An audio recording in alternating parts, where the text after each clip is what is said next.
Hoy, en mis top 5, voy a compartir con ustedes mis 5 obras favoritas de uno de mis pintores más queridos, Vincent van Gogh.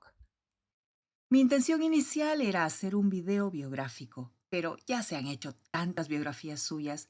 Yo misma he publicado dos en Bolivia, una en el periódico La Estrella del Oriente en julio de 1998 y otra en la revista de arquitectura El Horcón el año 2000. En esta ocasión he decidido narrarles algunos pasajes de su vida a través de estos mis 5 cuadros preferidos. Y vamos a verlos no a través de mis ojos, como lo hago en otros videos, porque qué mejor que verlos a través de los propios ojos de Vincent. Él habla constantemente sobre sus creaciones en sus cartas, así que vamos a leerlas mientras paseamos por su obra. Vincent Willem van Gogh nació el miércoles 30 de marzo de 1853 en Zundert, en la provincia de la Brabante septentrional de los Países Bajos. Fue el hijo mayor de Theodorus van Gogh y Ana Cornelia Carbentus. Tuvo 5 hermanos: Ana, Theo, Lis, Wilhelmine, a quien llamaremos Guillermina, y Cornelius. La madre, a quien todos llamaban cariñosamente Mo, fue la hija mayor del encuadernador Willem Carbentus, de quien algunas fuentes aseguran que habría encuadernado la primera constitución de Holanda. Cuando este señor murió, ella solo tenía 16 años y tuvo que hacerse cargo de sus 8 hermanos porque ya eran huérfanos de madre. Por eso se casó recién a los 30 años y lo hizo con el cuñado de su hermana. Es decir, 2 hermanas Carbentus se casaron con 2 hermanos Van Gogh. Este tío de Vincent jugaría un papel muy importante en la vida de nuestro artista, porque era socio de la Galería de Arte Goupil y Compañía en La Haya, y fue él quien introdujo tanto a Theo como a Vincent al mundo del arte, pues los empleó como asistentes desde muy temprana edad. Theo trabajaría allí hasta su muerte. Vincent trabajó en esta empresa durante 9 años, primero en La Haya, luego en Londres, pero fue despedido ya que interponía sus gustos personales a los de los compradores.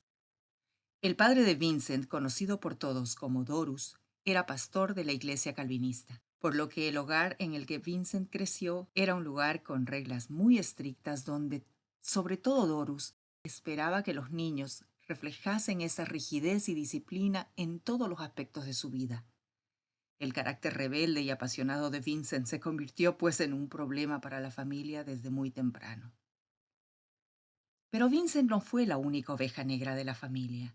Y aquí vamos a romper con uno de los mitos sobre Van Gogh, ya que no es completamente cierto que su hermano Theo fue el único soporte emocional que recibió de su familia. Su hermanita menor, Guillermina, igual de independiente y apasionada que el pintor, fue una de las personas con las que también mantuvo constante correspondencia. Él la adoraba y siempre procuró cuidar de ella, así fuera a la distancia. Guillermina era una entusiasmada activista social. Participó de la primera ola del movimiento feminista de los Países Bajos. Siempre impulsada por sus ideales de justicia social, trabajó en estas causas desde el único lugar que le era permitido a una mujer de su época, como maestra y enfermera. Al igual que Vincent, Guillermina jamás se casó ni tuvo hijos.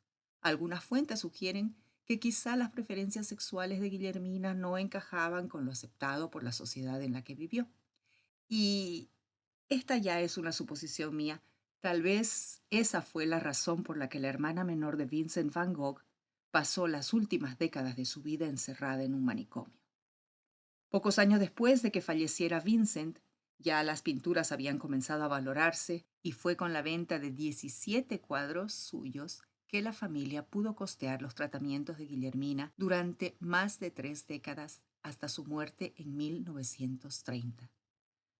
La hermana mayor, Ana, quien jamás se llevó bien con el pintor, dice en una de sus cartas: ¿Quién hubiera pensado que Vincent contribuiría así al sostén de Guillermina? Pero creo que ya me estoy yendo por las ramas. Ay, es que hay tanto que contar sobre su vida. Vamos de una vez a la cuenta regresiva. Número 5. En el número 5 les entrego este lienzo de 50 por 1,3 m, que se encuentra en el Museo Van Gogh de Ámsterdam, titulado Trigal bajo la tormenta o Trigal con cuervos. Por muchos años se especuló que este habría sido el último cuadro pintado por Van Gogh. Sin embargo, leyendo sus cartas, uno puede comprobar que no lo fue. Hay una carta en los primeros días de julio de 1890 en la que habla específicamente de este cuadro. Resulta que el hijo de su hermano Theo había enfermado y Vincent fue a visitarlos por unos días. A su regreso a Auvers les escribió esto a su hermano y su cuñada Joe. No es una tontería cuando vemos que nuestra existencia es tan frágil.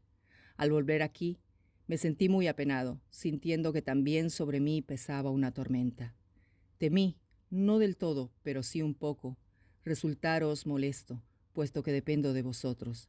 Pero la carta de Joe me demuestra claramente que sois conscientes de que por mi parte trabajo y sufro como vosotros. Por eso me puse a trabajar de nuevo. He pintado 3 grandes lienzos. Se trata de unas inmensas extensiones de trigales bajo cielos tormentosos. Y no tuve que esforzarme para expresar tristeza y una extrema soledad. La cuñada de Vincent, Joe, como ven, fue también de mucho apoyo para nuestro pintor. Es más, si no fuera por las gestiones de Joe Van Gogh, la pintura de Vincent Van Gogh quizá no hubiera sido tan conocida como lo es hoy.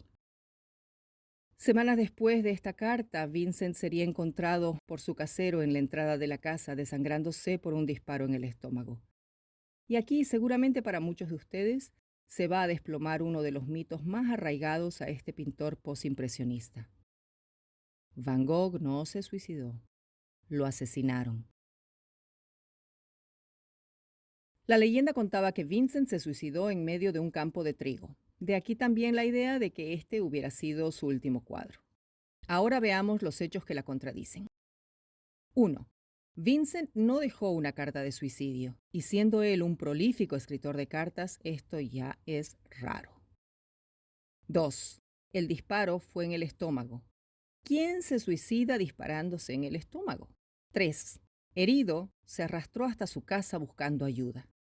O sea, si lo que quieres es morir, lo último que vas a hacer es buscar ayuda después de dispararte. Si tuvo fuerzas para llegar hasta su casa, ¿por qué no se volvió a disparar? 4. En la misma carta que les leí antes, él habla con mucho entusiasmo de su intención de llevar estos cuadros de Trigales a París, donde estaba seguro de poder venderlos. O sea, tenía planes. Quienes conocemos a Van Gogh a través de la lectura de sus cartas, sabemos que era un hombre muy bueno, noble, incapaz de lastimar a nadie excepto a sí mismo. Fuentes afirman que Vincent pidió que no se investigase a nadie, que él fue quien le dijo a la policía que se había intentado suicidar. En 1930, el historiador de arte John Rival visitó Auvers y se entrevistó con todas las personas que estaban vivas en la época en la que murió el pintor. De estas entrevistas se sabe que en el pueblo de Auvers siempre se supo que a Van Gogh le dispararon 2 muchachos adolescentes, que eran amigos suyos. Vaya amigos. Esta información, junto con el nombre de los asesinos y otros detalles, aparecen en el libro Van Gogh, La vida, de los historiadores Stephen Nafe y Gregory White Smith, publicado por primera vez el 2011. Volviendo al Trigal bajo la tormenta y la errónea suposición de que este fuera el último cuadro pintado por Van Gogh, hay fuentes que señalan que Raíces de árbol sería el último cuadro y citan para confirmarlo una carta de André Vonger, coleccionista de arte y hermano de Joe, o sea, cuñado de Theo, en la que dice, refiriéndose a Vincent, la mañana antes de su muerte había pintado un sotobosque lleno de sol y vida.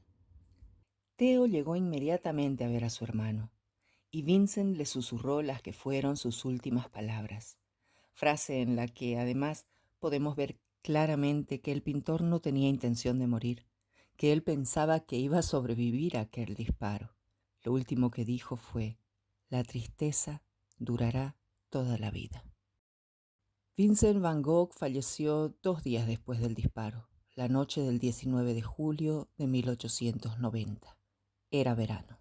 Número 4. En el número 4, esta preciosa obra titulada Almendro en flor.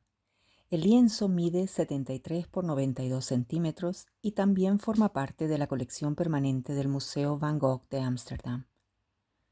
Vincent pintó este cuadro entre enero y febrero de 1890 como regalo de nacimiento para el hijo de Theo y Joe, a quien llamaron Vincent Willem en honor al pintor.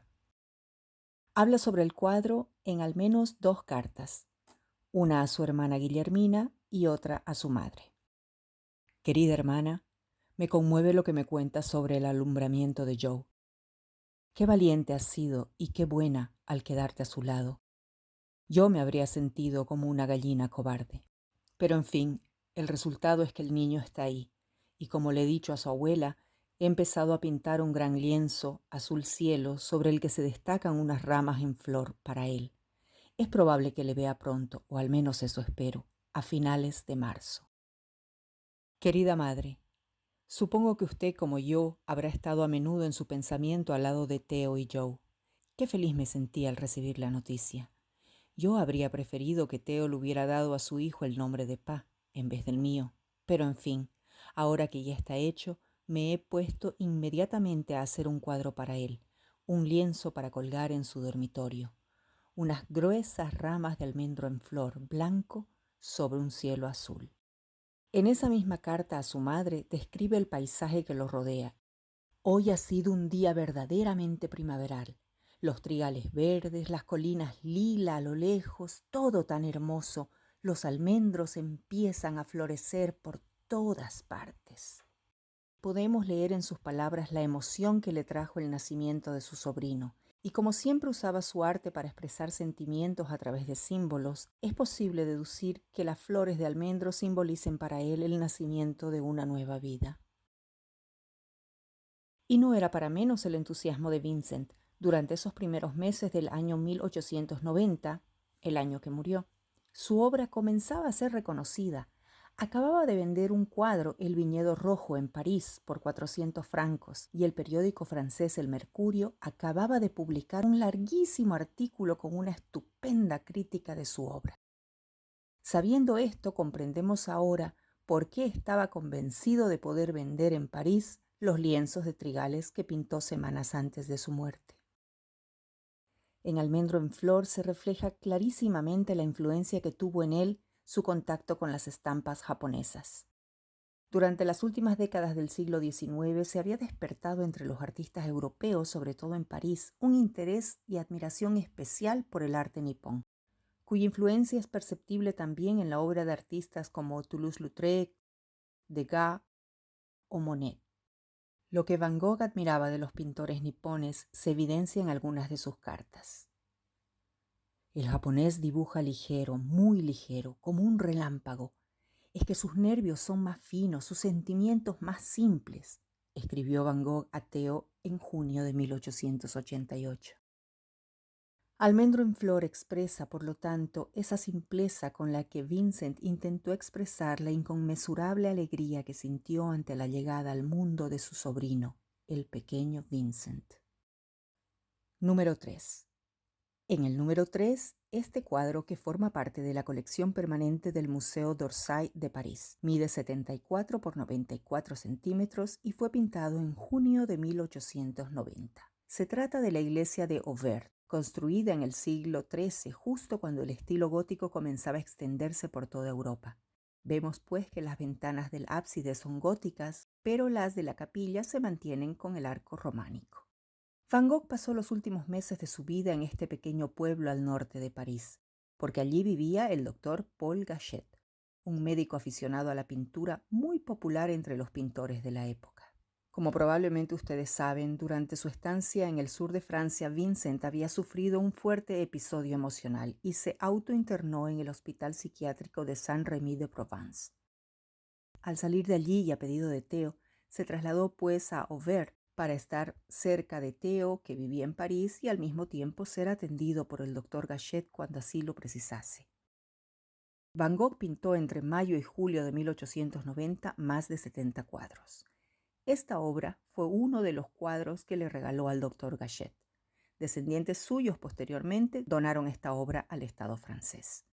En el cuadro podemos ver claramente, al ver la fotografía actual de la iglesia, que el artista respetó todos y cada uno de los elementos arquitectónicos, agregando además una figura humana, quizá para marcar la escala de la edificación, pues es una iglesia más bien pequeña. El azul, tantas veces usado por Vincent para simbolizar melancolía, invade este lienzo en el que la iglesia se siente blanda, como derritiéndose, amenazada por ese cielo tormentoso, cuyo peso ha acentuado oscureciendo las esquinas superiores. La iglesia se encuentra apretujada entre el cielo y esos dos caminos que la sostienen en la parte inferior. Una posible interpretación de este simbolismo tiene que ver con un momento bisagra de la vida de Vincent. Después de que su carrera como marchand de arte en París y Londres se viera truncada a finales de la década de 1870 debido a su indisciplina, intentó congraciarse con su padre siguiendo la carrera de religioso. Rechazado por varias iglesias, consiguió finalmente que una iglesia anglicana le permitiese trabajar como pastor laico entre los mineros del carbón en la región de la Borinage, en Bélgica. En esta época y por influencia de los muchos años rodeado de arte y artistas, comenzó también a dibujar y pintar. Sin embargo, se tomó tan al pie de la letra las enseñanzas bíblicas, predicaba con humildad, compasión, repartía lo que tenía entre los necesitados, que al final la iglesia no le renovó la licencia para el siguiente año. De vuelta en la casa paterna, ya los sermones eclesiásticos del padre le parecían vacíos, incoherentes.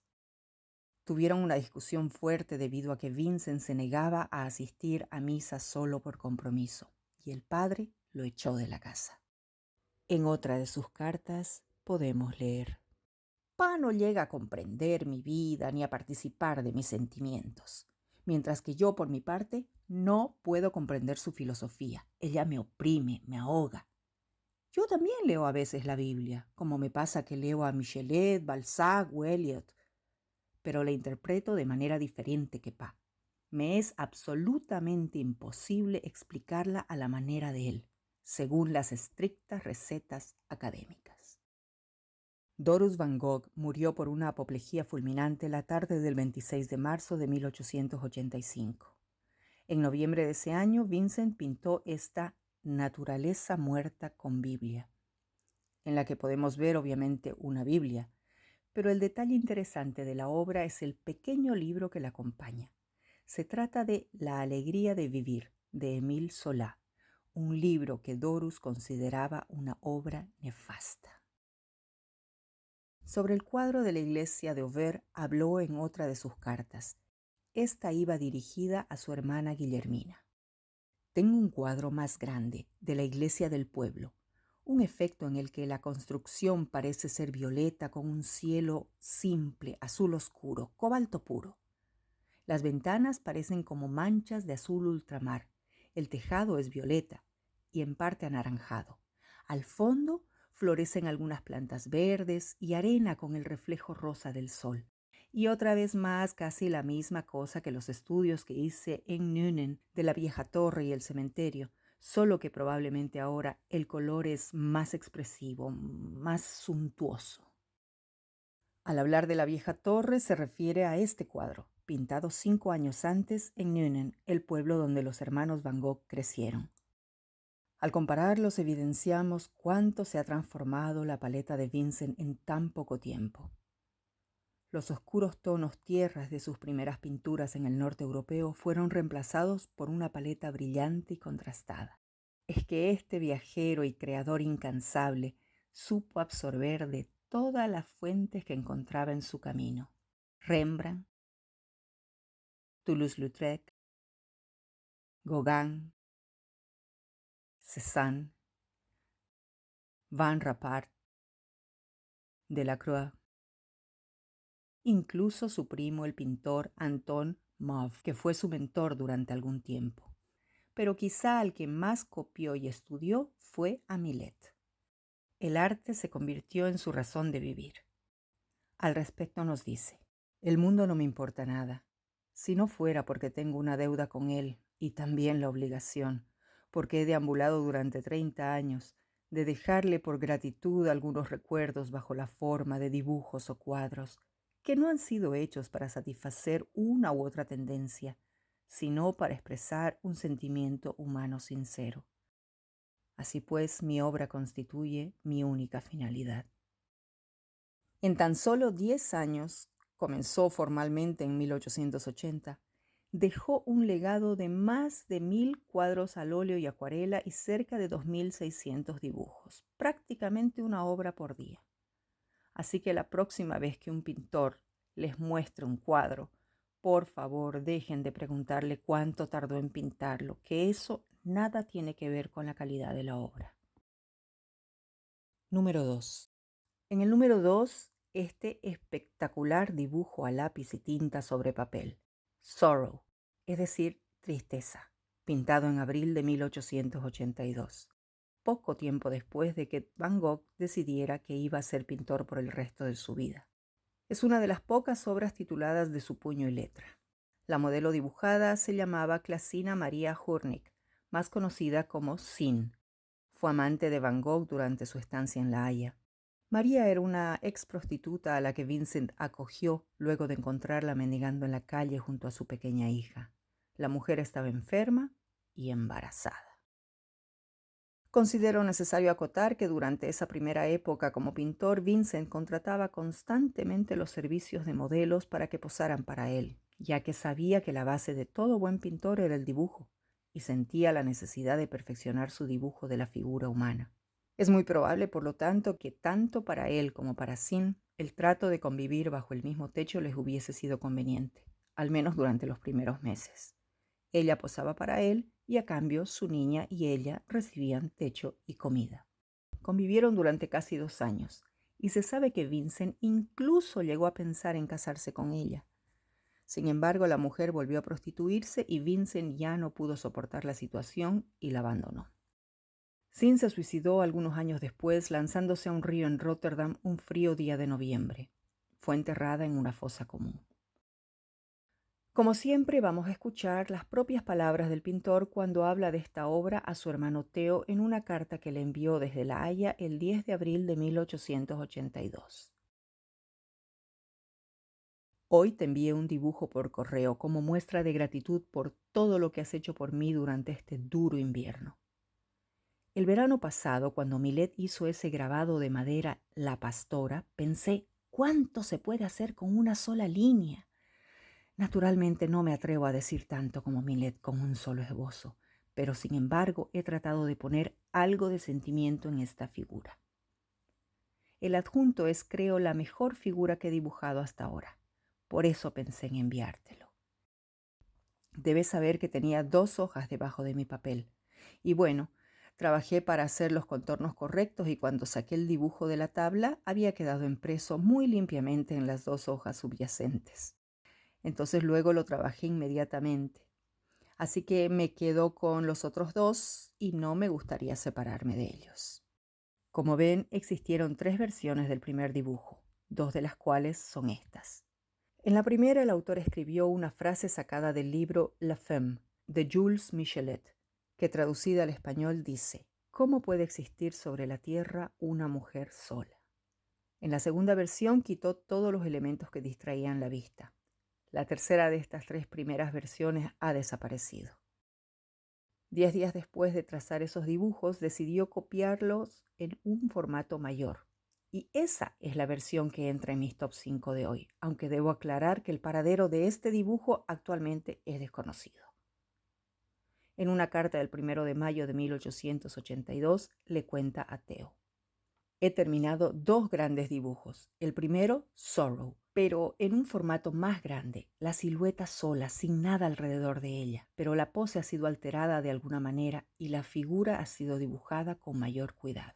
Quería expresar algo acerca de la lucha por la vida, tanto en esa delgada y pálida figura femenina como en estas raíces negras y retorcidas con sus nudos. En ese último párrafo se refiere a este dibujo, titulado Raíces, que envió junto con la carta. Contemplando Sorrow podemos afirmar que ya desde sus inicios Vincent aprendió a utilizar sus trazos para representar a la perfección aquello que quería expresar. No es necesario ser un erudito para entender el total desamparo, la profunda soledad y esa desesperación resignada en la mujer retratada. Una obra maestra total. Existen 3 copias impresas de Sorrow, 2 en el Museo Van Gogh de Ámsterdam y una en el Museo de Arte Moderno de Nueva York.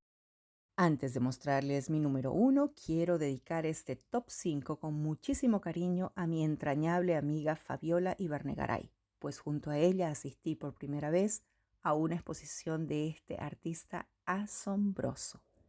Para vos, Fa. Número 1. En el número 1, este espectacular paisaje titulado La cosecha, pintado en junio de 1888 en los alrededores de Arles, un pequeño pueblo al sur de Francia, al que Van Gogh llegó en busca de luz luego de compartir un tiempo con los impresionistas en París. Y luz encontró, claro que sí. Es a partir del periodo de Arles que los amarillos invaden sus lienzos. El sol del sur iluminó no solo sus pinturas, sino también su espíritu. Su llegada coincidió con la cosecha de trigo y no dudó en trasladarse hasta las planicies cercanas para transportar al lienzo toda esa luz y esos colores que embriagaban sus ojos y su alma. Fue en Arles donde alquiló unas piezas para compartir con Gauguin en la famosa Casa Amarilla, donde pintó su serie de los girasoles. Fue aquí también donde sucedió el famoso incidente en el que, en un arranque de impotencia luego de una pelea con Gauguin, se cortó el lóbulo de la oreja. Sí, el lóbulo, no la oreja completa.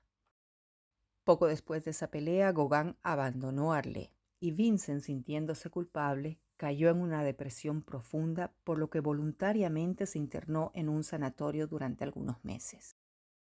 A este respecto, dice en una de sus cartas a Theo: el bueno de Gauguin y yo en el fondo del corazón nos parecemos. Y si somos un poco locos, sea. No somos lo suficientemente artistas como para contrarrestar las inquietudes a ese respecto con lo que decimos con el pincel. Todo el mundo tendrá quizá un día de neurosis, pero el antídoto no existe en Delacroix, en Berlioz, en Wagner. En verdad que nuestra locura artística, en todos, no digo solamente en mí que no me haya alcanzado hasta la médula, pero digo y mantendré que nuestros antídotos y consuelos pueden, con un poco de buena voluntad, ser considerados ampliamente superiores. Para acompañarlos en el viaje por esta obra maravillosa, voy a prestarme las palabras del crítico de arte Albert Aurier, leyéndoles algunos pasajes de aquel artículo extenso del que ya les hablé, que salió publicado en el Mercurio de París meses antes de la muerte del artista. Bajo cielos deslumbrantes, a veces tallados como zafiros o turquesas, a veces moldeados bajo no sé qué tipo de azufres infernales, cálidos, deletéreos y ciegos, bajo cielos como coladas de metal y cristal en fusión, donde a veces se despliegan radiantes y tórridos discos solares, bajo el incesante y formidable centello de todas las luces posibles en atmósferas cargadas, llameantes y punzantes que parecen exhaladas por hornos fantásticos donde el oro, los diamantes y gemas singulares son volatilizados. Es aquí donde se despega, inquietante y turbadora, una extraña naturaleza, que es a la vez totalmente verdadera y sin embargo casi sobrenatural. Una naturaleza excesiva, donde todo se levanta con una voluntad rabiosa, aullando su propia y esencial canción con el timbre agudo más intenso y feroz.